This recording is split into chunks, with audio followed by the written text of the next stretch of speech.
Hi hello అండి, welcome back to our channel. ఈరోజు సీరియల్లోని twist అదిరింది. ఈరోజు సీరియల్ తర్వాయి భాగంలోకి వెళ్ళినట్టయితే కాంచన అనసూయ అయితే ఊరి నుంచి వస్తుంది. బయట నుంచి టిఫిన్ సెంటర్ని చూసి ఈరోజు టిఫిన్ సెంటర్ పెట్టలేంది ఏంది అని అనసూయ అనుకుంటుంది. లోపలికి రాగానే శౌర్య, ఏంటమ్మా ఇన్ని రోజులు ఎక్కడికి వెళ్ళావని శౌర్య అడుగుతుంది అనసూయను. కాంచనను అనసూయ అంటుంది, ఇక టిఫిన్ సెంటర్ పెట్టలేదేంటి చెల్లెమ్మ ఈరోజు అని కాంచనను అనసూయ అడుగుతుంది. కార్తీక్ ఏదో చిన్న పని మీద బయటికి వెళ్తే దీప కూడా వెళ్ళింది, అందుకే పెట్టలేదు అక్క అని కాంచన అంటుంది. ఇంతకీ నువ్వు వెళ్ళిన పని ఏమైంది అక్క అని కాంచన అడుగుతుంది. ఏమైంది చెల్లె, ఇల్లంతా శుభ్రం చేసి కలర్ వేయించి వచ్చాను, తెలిసిన వాళ్ళకి అమ్మకానికి పెట్టానని చెప్పాను, మంచి రేట్ వస్తే చెప్పమని చెప్పిన అని చెప్తుంది కాంచనకి. కార్తీక్ దీప ఎంప్లాయీస్ అయితే కలిసి మొత్తం జోష్న రెస్టారెంట్ ముందైతే ధర్నా చేస్తుంటారు. CEO down down, CEO down down అని అయితే ధర్నా చేస్తూ ఉంటారు. జోష్నకు బయట ఉన్న పిఎన్ అయితే చెప్తారు, మేడం అక్కడ ధర్నా చేస్తుర్రు అని చెప్తారు. అప్పుడు జోష్ననైతే బయటికి వస్తుంది. వచ్చి, ఏంటి బావా ఇదంతా, ఏంటి ఇలా చేస్తున్నారు, నేను ఏమైనా తప్పు చేశానా, ఎందుకు ఇట్లా ధర్నా చేస్తున్నారు అని జోష్న కార్తీక్ని అడుగుతుంది. కార్తీక్ అయితే జోష్నతోటి ఏం మాట్లాడకుండా అట్లనే ధర్నానైతే చేస్తూ ఉంటాడు.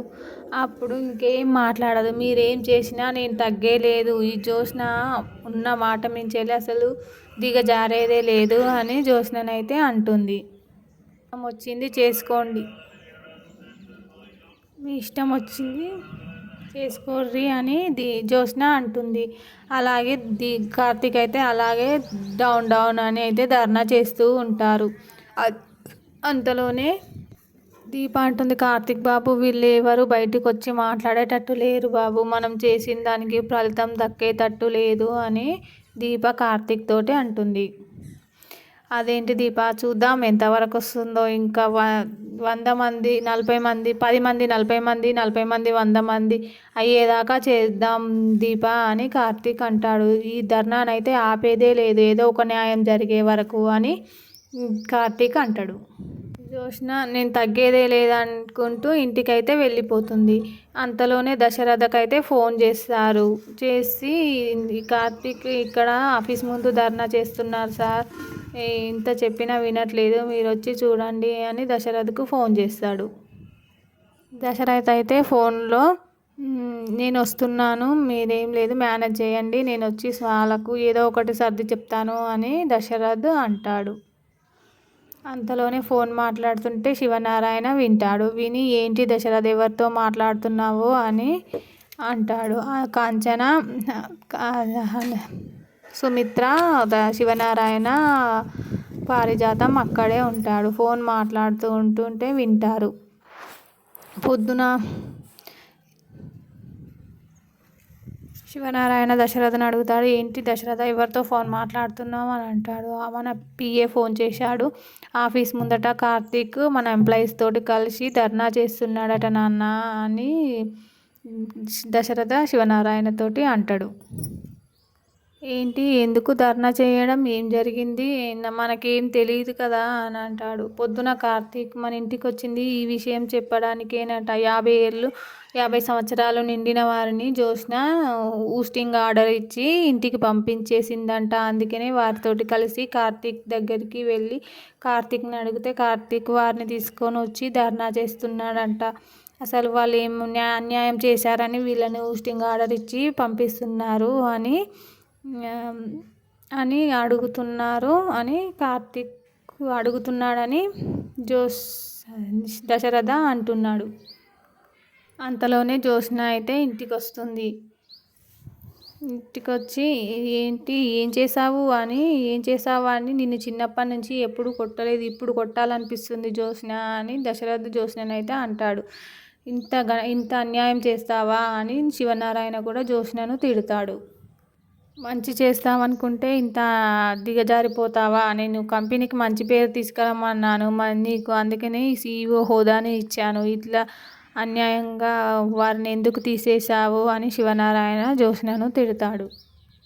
జ్యోత్స్న దశరథ అయితే కలిసి ధర్నా చేసే కాడికి ఆఫీస్ ముందటికైతే పోతారు. పోయి ఏంటి కార్తీక్ ఏం జరిగింది అని కార్తీక్ని అయితే అడుగుతాడు.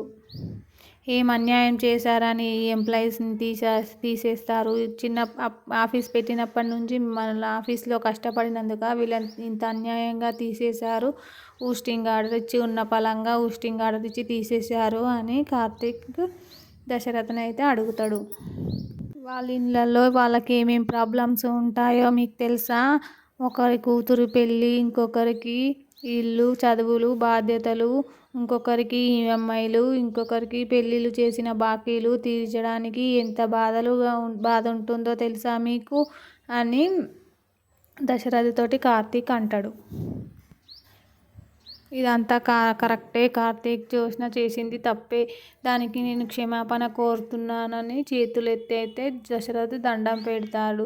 సరే, ఎవరి జాబులలో వారు మళ్ళీ యథావిధిగా వచ్చి జ్యోత్స్న చేసింది తప్పే, మాకు ఇవన్నీ తెలీదు అని దశరథ్ అంటాడు. పొద్దుగాల నువ్వు చెప్పడానికి వచ్చినప్పుడు మేము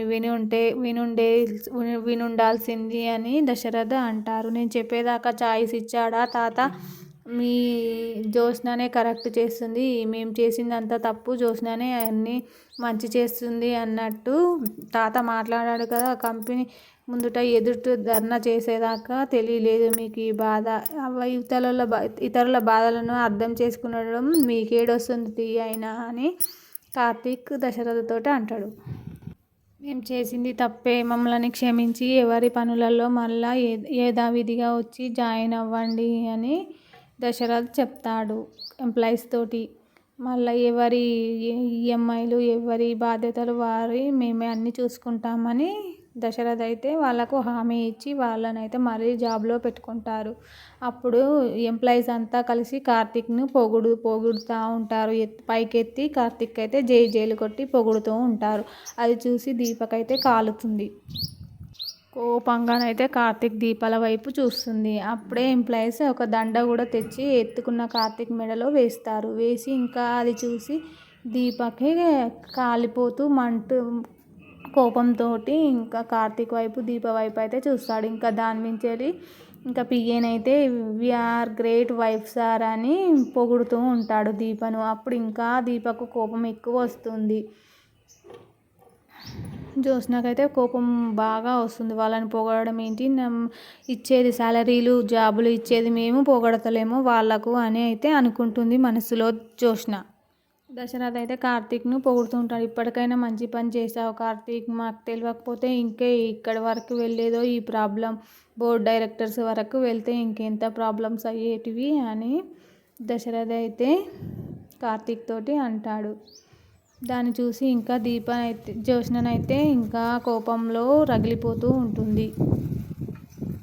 జ్యోత్స్న కళ్ళెదుటనే దీపను సైకిల్ మీద ఎక్కించుకొని కార్తీక్ అయితే వెళ్ళిపోతూ ఉంటాడు. వాళ్ళిద్దరు కూడా దీపనైతే వాళ్ళిద్దరి వైపు కోపంగా చూస్తూ ఉంటుంది. ఏం చేయాలి అన్నట్టుగా చూస్తూ ఉంటుంది. దండ వేసుకొని అయితే కార్తీక్ ఇంటికి వెళ్ళిపోతాడు. సీరియల్ని మళ్ళీ